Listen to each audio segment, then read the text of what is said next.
Praise the Lord. കർത്താവിൻ്റെ ധന്യതിരുനാമം ഇന്ന് ഈ പ്രഭാതത്തിൽ മഹിമപ്പെടുമാറാകട്ടെ. ആയുസ്സിൽ കാണാത്ത ഒരു പുത്തൻ പ്രഭാതം, പുതിയ പുലരി കൂടി ദൈവം നമുക്ക് തരുവാൻ തക്കവണ്ണം ദൈവത്തിന് പ്രസാദം തോന്നി. ആയുസ്സിനെയും ആരോഗ്യത്തെയും നീട്ടി നമ്മുടെ ലൈഫ് സ്പാനിനെ വർദ്ധിപ്പിച്ചു തന്ന് അർഹതയില്ലാത്തയിടത്ത് യോഗ്യതയില്ലാതിരുന്ന സ്ഥാനത്ത് യോഗ്യരാക്കി അർഹരാക്കി തീർത്ത് ഇന്ന് പ്രഭാതം ദാനം ചെയ്ത ദൈവത്തിൻ്റെ എല്ലാ ഉപകാരങ്ങൾക്കും നന്മകൾക്കും അനുഗ്രഹിക്കപ്പെട്ട കുടുംബത്തിനും തലമുറകൾക്കും മറ്റെല്ലാ നന്മകൾക്കുമായി കർത്താവിനോട് നന്ദി പറഞ്ഞുകൊണ്ട്, നന്ദി അർപ്പിച്ചുകൊണ്ട് പ്രാർത്ഥനയോടെ ഇന്നത്തെ വേദവചന ധ്യാന ചിന്തയിലേക്ക് പ്രവേശിക്കാൻ ആധാരമായി സങ്കീർത്തനങ്ങളുടെ പുസ്തകം 118 അധ്യായം അതിൻ്റെ 8-9 വാക്യങ്ങൾ വായിച്ചു കേൾപ്പിക്കുന്നു. മനുഷ്യരിൽ ആശ്രയിക്കുന്നതിനേക്കാൾ യഹോവയിൽ ആശ്രയിക്കുന്നത് നല്ലത്, പ്രഭുക്കന്മാരിൽ ആശ്രയിക്കുന്നതിനേക്കാൾ യഹോവയിൽ ആശ്രയിക്കുന്നത് നല്ലത്. ഈ വചനം നമുക്ക് സുപരിചിതമാണ്. സുപരിചിതമല്ലെങ്കിൽ പോലും ബൈബിളിൻ്റെ ഒത്ത നടുവിലെ വാക്യം ഏതാണെന്ന് ചോദിച്ചാൽ ഒത്ത നടുവാക്യം എന്ന് പറഞ്ഞ് നമ്മൾ പറയുന്ന വാക്യം അതാണ്. നടുവിലെ അധ്യായം, നടുവാക്യം, ഒത്ത നടുവിലെ വാക്യമാണ്. അതുകൊണ്ട് തന്നെ ഈ വചനം പ്രസക്തമാണ്, എല്ലാവർക്കും മിക്കവർക്കും അറിയാം. അതിനപ്പുറത്തേക്ക് ആശയ സമ്പുഷ്ടമായ ഒരു വാചകമാണ്, ഒരു വാക്യമാണ് ഇവിടെ സങ്കീർത്തനത്തിൽ നാം വായിച്ചു കേൾക്കുന്നത്. മനുഷ്യരിൽ ആശ്രയിക്കുന്നതിനേക്കാൾ യഹോവയിൽ ആശ്രയിക്കുന്നത് നല്ലത്, പ്രഭുക്കന്മാരിൽ ആശ്രയിക്കുന്നതിനേക്കാൾ യഹോവയിൽ ആശ്രയിക്കുന്നത് നല്ലത്.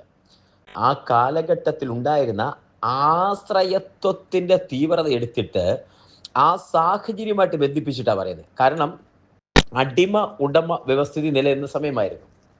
അടിമകളെ വാങ്ങുകയും വിൽക്കുകയും ചെയ്യും, വിലയ്ക്ക് അടിമകളെ വാങ്ങുകയും വിൽക്കുകയും ചെയ്യുന്ന കാലഘട്ടം.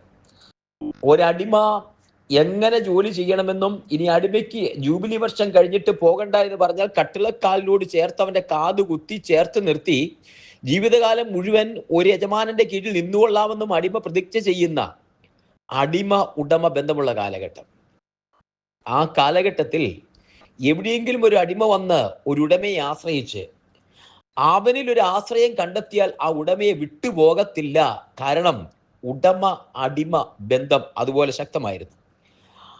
അങ്ങനെ പറയുന്ന ഒരു സെന്റൻസ് ആണ് മനുഷ്യരിൽ ആശ്രയത്വം. കാരണം ഈ അടിമ അല്ലെങ്കിൽ ഒരു മുതലാളിയുടെ കീഴിലുള്ള ജോലിക്കാരനായിരിക്കുന്ന ഒരാള് എന്തിനും ഏതിനും ആശ്രയിക്കുന്ന ആ മനുഷ്യനെയാ.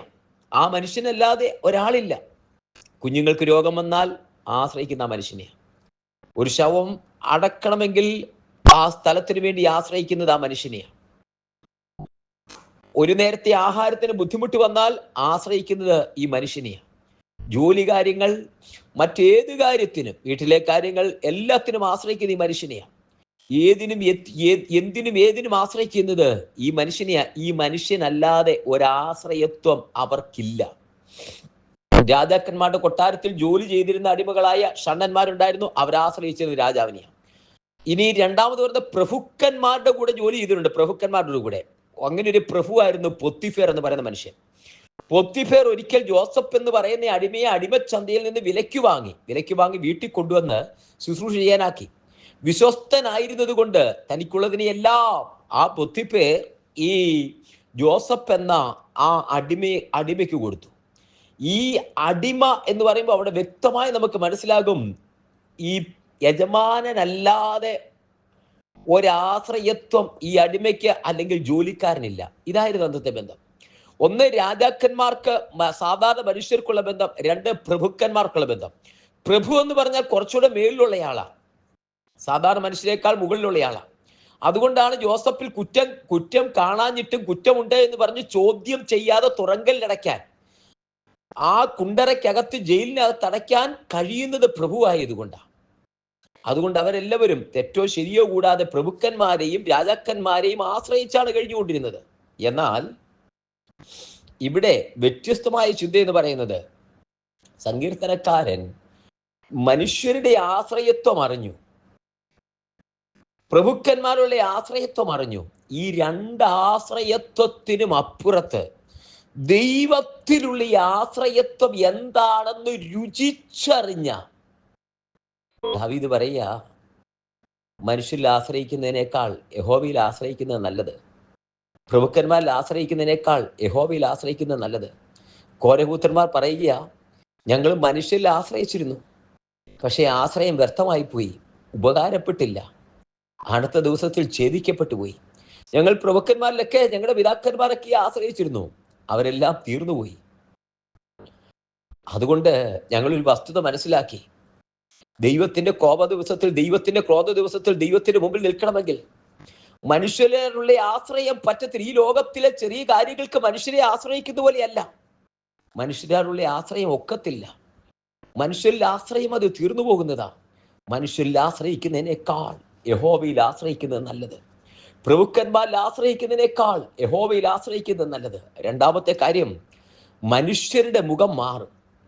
ഇന്ന് മനുഷ്യൻ എല്ലാം ചെയ്തു തരാമെന്ന് പറഞ്ഞ് വിളിച്ചു വരുത്തി കാര്യങ്ങളൊക്കെ ചെയ്തുകൊണ്ടിരുന്നിട്ട് നാളെ മനുഷ്യന്റെ മുഖം മാറും.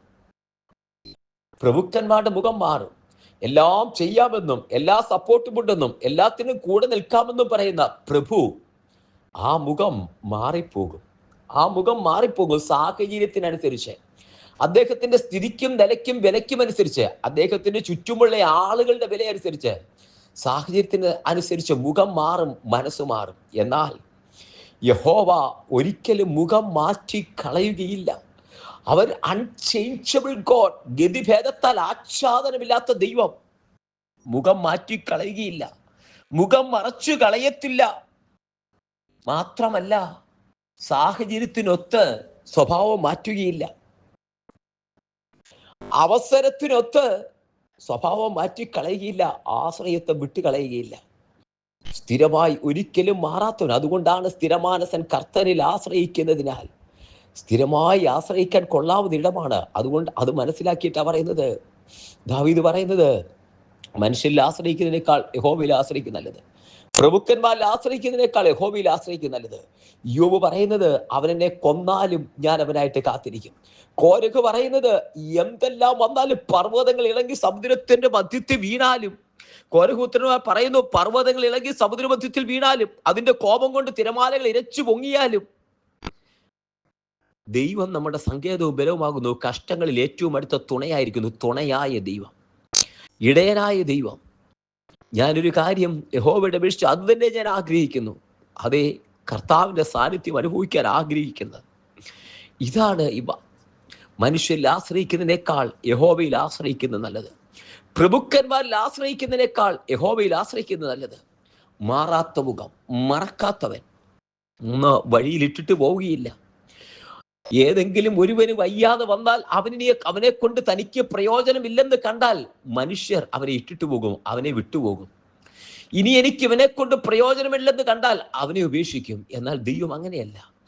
പ്രയോജനമുള്ള സമയത്തും ഇല്ല, പ്രയോജനമില്ലാതെ നീ ശമരിയക്കാരൻ വന്ന വഴിയിൽ യെരൂശലേമിൽ നിന്ന് യെരിക്കോവിൽ നിന്ന് യെരൂശലേമിലേക്ക് പോയി ഒരുവൻ അർത്ഥപ്രാണനായി കിടക്കുന്ന അവസ്ഥയിലാണെങ്കിൽ പോലും വഴിയിലിട്ടിട്ട് പോവുകയില്ല. പുരോഹിതനും ലേവ്യനും ചെയ്യുന്നത് പോലെ വഴിയിലിട്ടിട്ട് പോവുകയല്ല. അവനെ എടുത്ത് തൈലം പകർന്ന് വീഞ്ഞു പകർന്ന് വാഹനത്തിലെത്തി സത്രത്തിൽ കൊണ്ടയാക്കി നിന്നെ ചേർത്ത് പിടിക്കുന്ന ദൈവം. അതുകൊണ്ടാ ഇവിടെ പുസ്തകം പറയുന്നത്, മനുഷ്യരിൽ ആശ്രയിക്കുന്നതിനേക്കാൾ യഹോവയിൽ ആശ്രയിക്കുന്നത് നല്ലത്. പ്രഭുക്കന്മാരിൽ ആശ്രയിക്കുന്നതിനേക്കാൾ യഹോവയിൽ ആശ്രയിക്കുന്നത് നല്ലത്. എല്ലാ കണ്ണുകളും അടയട്ടെ. ഒരു നിമിഷം നമുക്ക് യഹോവയിൽ ആശ്രയിക്കാം. Unchangeable God. ആ മുഖം മാറുകയില്ല, ആ മുഖം മറച്ചു കളയുകയില്ല. ചേർത്ത് പിടിക്കുന്നവൻ, അതേ കഷ്ടകാലത്ത് കൂടിയിരിക്കുന്നവൻ, അനർത്ഥത്തിൽ നമ്മളെ ആ ചിറകിന്റെ മറവിൽ ഒളിപ്പിക്കുന്ന ദൈവം. ആ കാര്യത്തിലേക്ക് സമർപ്പിക്കാൻ സ്വർഗീയ കർത്താവെ, ജനത്തെ അനുഗ്രഹിച്ച് പ്രാർത്ഥിക്കുന്നു. ഈ പ്രഭാതത്തിൽ കർത്താവിൻ്റെ കയ്യിലേക്ക് ജനത്തെ അനുഗ്രഹിക്കുന്നു. സ്വർഗം കൂടിയിരിക്കുന്നതിനായി സ്തോത്രം ചെയ്യുന്നു. ആത്മാവിൽ ജനത്തെ അനുഗ്രഹിക്കുന്നു. അസാധാരണ സാന്നിധ്യം കൂടി നിറയ്ക്കും. യഹോവ കൂടിയിരിക്കും, ആത്മാവിൽ ബലപ്പെടുത്തും. അദൃശ്യ സാന്നിധ്യത്താൽ നിറയ്ക്കുന്നതിനായി സ്തോത്രം. അങ്ങയുടെ നാമത്തിൽ ജനത്തെ അനുഗ്രഹിച്ച് പ്രാർത്ഥിക്കുന്നപ്പാ, അസാധാരണ സാന്നിധ്യം കൊണ്ട് നിറയ്ക്കും. യഹോവ കൂടിയിരിക്കും, തൃക്കരങ്ങളിൽ സമർപ്പിക്കും. അദൃശ്യമാകുന്ന സാന്നിധ്യത്തിനുള്ളിൽ ജനത്തെ മറയ്ക്കുന്നതിനായി സ്തോത്രം ചെയ്യുന്നപ്പാ, ദൈവകരം കൂടിയിരിക്കട്ടെ, ആത്മാവിൽ ബലപ്പെടുത്തും. അദൃശ്യ സാന്നിധ്യത്തിൽ നിറയ്ക്കുന്നതിനായി സ്തോത്രം ചെയ്യുന്നു. അങ്ങയുടെ നാമത്തിൽ ജനത്തെ അനുഗ്രഹിച്ച് പ്രാർത്ഥിക്കുന്നു. കൃപ കൂടിയിരിക്കും, ആത്മാവിൽ ബലപ്പെടുത്തും. തൃക്കരകളിൽ സമർപ്പിക്കുന്നു, യേശുവിൻ നാമത്തിൽ തന്നെ. ആമേൻ, ആമേൻ, ആമേൻ. കർത്താവ് എല്ലാവരെയും അനുഗ്രഹിക്കട്ടെ. ദൈവകൃപ കൂടിയിരിക്കട്ടെ. നാളെ നമുക്ക് വീണ്ടും കാണാം. അതുവരെ കർത്താവിന് വിശാലമേറിയ ചെറുകടിയിൽ നമ്മെ മറയ്ക്കപ്പെടുമാറാകട്ടെ. God bless you. Thank you so much.